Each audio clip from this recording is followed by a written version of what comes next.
नमस्कार, सत श्री अकाल, बहुत बहुत आदाब। जय श्री राम, जय श्री कृष्ण, जय माता शेरावाली। मैं हूं प्रकाश एस्ट्रोलॉजर। पेश करूंगा आपके सामने ज्योतिष शास्त्र। आपसे बात करते हैं, मुखातिब होते हैं, गुफ्तगू करते हैं, प्रोग्राम में भाग लेना चाहते हैं। बताना होगा आपको नाम, जन्म तारीख, date of birth, place of birth, time of birth क्या है।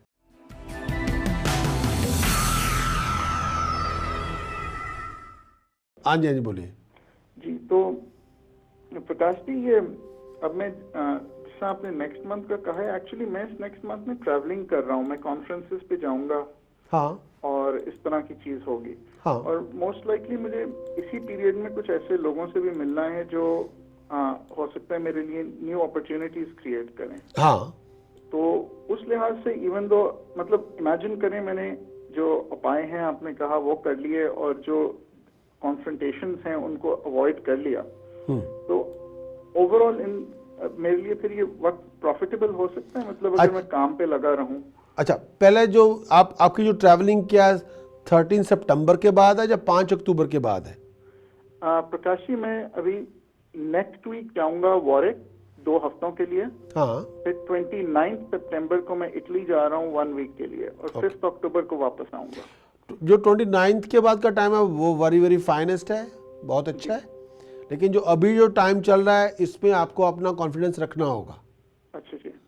इसमें आप एक तो अपनी आंखों का बहुत ध्यान रखें, सेहत का बहुत ध्यान रखें, लेकिन अपनी जो एक अंदर आपके अंदर एक बड़ा बहुत ही प्यारा एलिमेंट है, हम्बलनेस, वो मत जाने देना प्लीज़। अच्छा जी। वो मत, वो आपका एक सबसे the finest thing you have, जो ह्यूमिलिटी, जो आपकी जो हम्बलनेस है, वो सबसे ज़्यादा स्वीट है, उसको मत लूज़ करना प्लीज़। कोई कुछ भी कर ले, डजेंट मैटर। आप अपने आप को, आप वो जो एक बहुत ही प्रेशियस है ना, उसको रखें। ओके, उसी ने आपके साथ, आप देखिए, एक कमीना इंसान मेरे को देख रहा है, वो क्या मेरे बारे में बोलना चाहता है, मुझे उससे कोई फर्क नहीं पड़ेगा, लेकिन पूरी पॉपुलेशन ऐसे नहीं होती, ठीक है ना। एक आदमी हो सकता है गलत, सारी दुनिया थोड़ी हो सकती है। तो आप तो पूरी दुनिया के सामने जाएंगे, आप तो दुनिया पढ़े लिखे लोगों से मिलेंगे, और यही एलिमेंट आपका किसी के दिल में जगह बनाएगा और कोई इंसान आपकी बहुत बड़ी हेल्प करेगा। प्लीज़, हाँ, उसको मत लूज करना प्लीज़, ऐसे ही रहना। और आप बड़ा अच्छा अपनी प्रेजेंटेशन पे अपना होमवर्क करके, अपने को रिफाइन करके, अपना हार्ड वर्क करके आप आ जाए प्लीज़। ओके। तो जी बिल्कुल प्रकाश जी, मैं अगर बाहर वालों को छोड़ के अपने बारे में एक सवाल करूं। हाँ, जो आपको पता है, आप देख सकते हैं मेरी कुंडली से कि मैं जब 12 इयर्स का था तो मेरा माइंड बहुत शार्प था। हाँ, लेकिन अब रिसेंटली से, इन पर्टिकुलर जब से ये मामला शुरू हुआ है लास्ट ईयर से, तो मेरे जो थॉट्स हैं, मेरी वो खुद मुझे फील होता है कि मेरा काम स्लो हो गया है, मेरा माइंड स्लो हो गया है। तो मेरा अपना काम कब शुरू होने का आसार है? आपने जून बोला ओवरऑल, लेकिन मेरा कोई इससे पहले दिमागी तवाज़ुन तेज होने का कोई मैथमेटिक्स में आसार नजर आता? मैं आपको ना एक बात, आपने पूछा तो मैं आपके समक्ष पेश करता हूं जी। देखिए, आप अगर सिचुएशन को देख के बहुत ज़्यादा मेंटली हर्ट हो जाएंगे तो दिमाग में ट्रॉमा सी सिचुएशन पैदा हो जाएगी। जी। पूरा जो आपकी मेमोरी है या पूरी आपकी जो इंटेलिजेंस है, उस ट्रॉमा को, उसको खाने में लग जाएगी। हाँ जी। क्योंकि आप उससे बहुत ज़्यादा इमोशनली बड़े हर्ट हो गए हैं और बहुत ज़्यादा सेटबैक महसूस कर रहे हैं। तो उसको पूरा दिमाग उसी पे लगा हुआ है कि भाई जो अख्तर साहब हैं इनको बचाइए, इनको अपलिफ्ट कीजिए। मैं उसी वजह से कह रहा हूँ, अगर आप ढीठ बन जाएं कि यार इनको जो करना करें तो यार बेकार लोग हैं इनके, मैं डोंट गिव इट, मुझे परवाह नहीं, मैं अपना काम करूँगा। जिस दिन आपने वो स्विच ऑफ कर दिया तो जो आपकी जो इंटेलिजेंस है वो वापस आ जाएगी। वो कहीं गई नहीं हुई भाई मेरे, वो वहीं पे है। हाँ जी प्रकाश जी। हाँ जी। लेकिन उसको, अगर आप उसको जितना ज़्यादा आप थोड़ा थिक स्किन बनेंगे, जितना ज़्यादा आप समझेंगे यार मुझे कोई फ़र्क नहीं पड़ेगा, कि डोंट वरी, आप ये सोच लें कि ये टाइम आपका वेस्ट होना ही है, ये लोग करना ही है, ये आपको पार्ट एंड पार्सल आपकी ट्रेनिंग का पार्ट है। बस मैंने ये कहा कि जिस दिन आपने ये सोच लिया कि यार मैं नंगे पाँव, मैं डेजर्ट में जा रहा हूँ, मुझे नंगे पाँव जाना पड़ेगा और रेगिस्तान पे, और पैरों में जूती भी नहीं है। अब ये 2-3 हज़ार मील का सफ़र है, अब जब मैं रोके तय करूँ या हंस के तय करूँ मेरे पे है। अगर आपको ये अगर आप मान लेंगे कि उसको एक्सेप्ट कर लेंगे कि भाई अक्टूबर 2016 तक मेरा ये बहुत लाइफ का टेस्ट होना है और मुझे इसमें से फर्स्ट क्लास लेके आना है, और मैं ऐसे चैलेंजेस में रोऊंगा नहीं, पीटूंगा नहीं, बहुत एक्सपेक्ट भी नहीं करूंगा, लेकिन हाँ एंड रिजल्ट आपका है, एंड में जो लाभ है आपकी है, जो गोल आपने निश्चित किया हुआ वो आपको मिल जाना है, उसको कोई नहीं रोक सकता। तंग कर सकते हैं लोग, आपको वाइंड अप कर सकते हैं और कुछ नहीं कर सकते। बस जो रिजल्ट आया है वो आपके हाथ में होगा।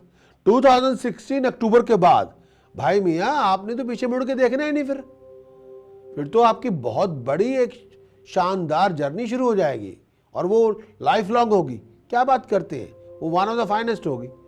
उसमें किसी को तरफ झांकने की तरफ, वो तो टाइम ही आपका है यार, उसमें टाइम ही आपका है। उसमें आपको 36 ईयर्स मिलने हैं, पहले 19 ईयर्स मिलेंगे। 19 ईयर्स में आपको देखा जाएगा कि ये भाई जो अख्तर साहब हैं ये किस तरह बिहेव करते हैं।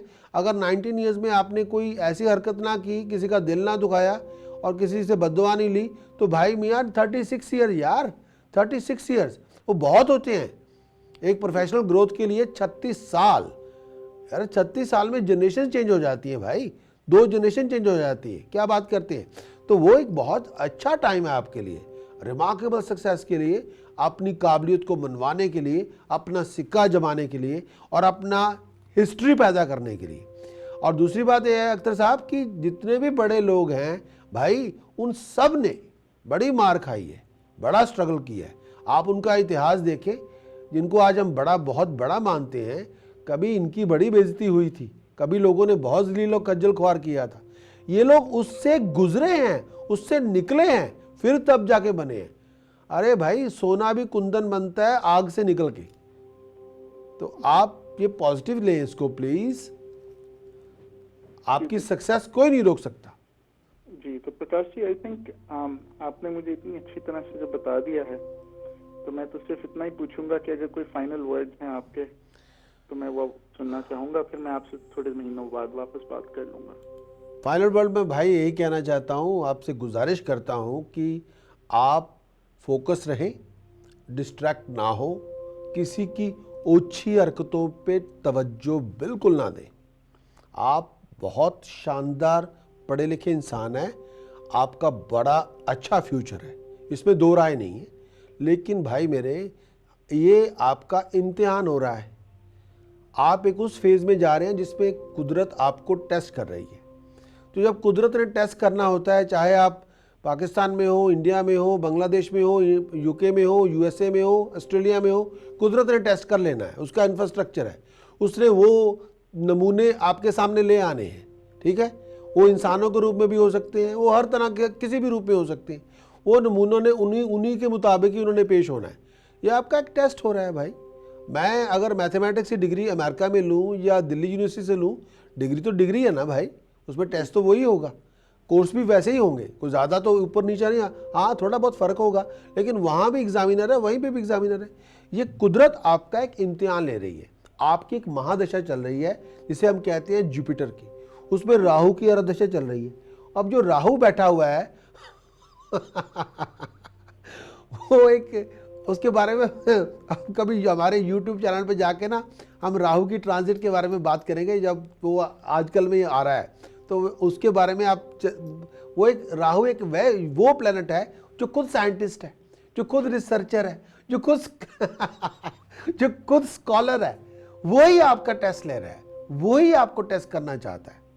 और उसके पास इस कायनात की इंजीनियरिंग की सबसे बड़ी पोजीशन है पूरी कायनात के अंदर। वो सबसे बड़ा इंजीनियर है, सबसे बड़ा एरोनॉटिकल इंजीनियर है, साइंटिस्ट है, और वही आपको एस्ट्रोलॉजी के मुताबिक एनालाइज कर रहा है। आपका टेस्ट को लल्लू पंजू नहीं ले रहा, राहु खुद ले रहा है। तो मैं इसको बड़ा, मतलब एज ए एस्ट्रोलॉजर मैं इसको बहुत बड़ा मानता हूँ। हाँ आप तकलीफ से गुजर रहे हैं भाई। अगर आपका यूनिवर्सिटी का वाइस चांसलर कहे कि भाई ये मोहम्मद अख्तर साहब है, इनका टेस्ट तो मैं लूँगा, अब यूनिवर्सिटी का वाइस चांसलर कोई लल्लू पंजू ऐरा गैरा तो नहीं हो सकता। आप जिसके पास 2-3 मास्टर्स हो, 2-3 PhD हो, वो तो पूरी तरह एनालाइज करेगा, बहुत एक्सपेक्ट भी करेगा। अब इस टेस्ट से गुजर जाएं बस, मैं ये कह रहा हूं यार, गुजर जाओ इससे, आपकी जिंदगी बन जाएगी, आप खफा ना हो बस। ठीक है, ठीक है प्रकाश जी। तो मैं ये कहना चाहता हूँ, कभी कभी ये भी कहना पड़ता है हालात से कि यार तू जो करना कर ले, जेड़े 2-3 थप्पड़ लगाने हैं लगा ले, जब थक जाएगा मैं आ जाऊंगा, आ जा बस। जैसे हम तो पंजाबियों की तरह आते हैं, जो तू करना कर ले, जो थक जाएगा देख लांगे फिर तेन, दैट्स इट। और इस हालात ने थक जाना है इन लोगों ने। आप बहुत अच्छे ट्रैक पे हैं, बस फोकस रहें, फोकस रहें। किसी के उकसाने से आप ओवर एक्साइटेड ना हो और दिमाग में कुछ ट्रॉमा ना लेके आए, शांति ले आए, पीस ले आए कि आपकी कामयाबी आपकी कोई नहीं ले सकता। जो आपने बनना है ना, वो आपसे कोई नहीं छीन सकता, कोई नहीं, कोई हो ही नहीं सकता। और आपकी बहुत फ्यूचर बहुत शानदार है, बहुत रिफाइंड है और बहुत ब्राइट है, आई श्योर यू, वो बहुत ठीक है। लेकिन वो आपको hard work, dedication, discipline, determination से मिलेगा, किसी ओछे इंसान की हरकतों से नहीं मिलेगा ना। आपका फ्यूचर, टाइम हमारे कंट्रोल में नहीं होता, टाइम इन्फिनिट है और टाइम किसी के पकड़ने पे पकड़ नहीं आ सकता। आपका जो टाइम है वो उसने टाइम पे जब आना है उसने आपको दे देना है बस। अभी हमारा अब टेस्टिंग मोड में है, अब हम ट्रैवलिंग मोड में है। अगर हमने यहाँ से इंडिया जाना हो बाई एयर तो 8-9 घंटे तो लग ही जाते हैं। कोई उसको कहे 2 घंटे में ले आओ, नहीं आएगा। अब 8-9 घंटे में सब्र से टाइट होके बैठना पड़ेगा चेयर पे बस, या हम बुक पढ़ लें या कोई प्रोग्राम देख लें, वो हमारे ऊपर है, लेकिन वो आपको मिलना ही है बस। चलिए फिर प्रकाश जी, हम लोग फिर जरूर कभी बात करेंगे। हाँ जी, wish you all the best, positive रहें, पॉजिटिव रहें, प्लीज पॉजिटिव रहें। थैंक यू, खुदा, थैंक यू, खुदा हाफिज। साथ देने का, मोहब्बत देने का, सत्कार देने का बहुत बहुत शुक्रिया। तंदुरुस्त रहें, खुश रहें, आबाद रहें। और हज़ारों मुबारकबाद मैं देना चाहता हूँ मिस्टर मिसेस अली, उनके बेटे की शादी के मुबारक, उनके घर में खुशियाँ हों, तंदुरुस्तियाँ हों। Wish you all the best sir. Tahir Ali साहब और रुखसाना अली जी, घर में खुशियाँ हों और कामयाबियाँ हों और बहुत खुश रहें। मेरी ओर से प्रकाश और हमारे पूरे स्टूडियो से, हमारे स्टाफ से, with all the best wishes. Look after yourself. Thank you, bye bye.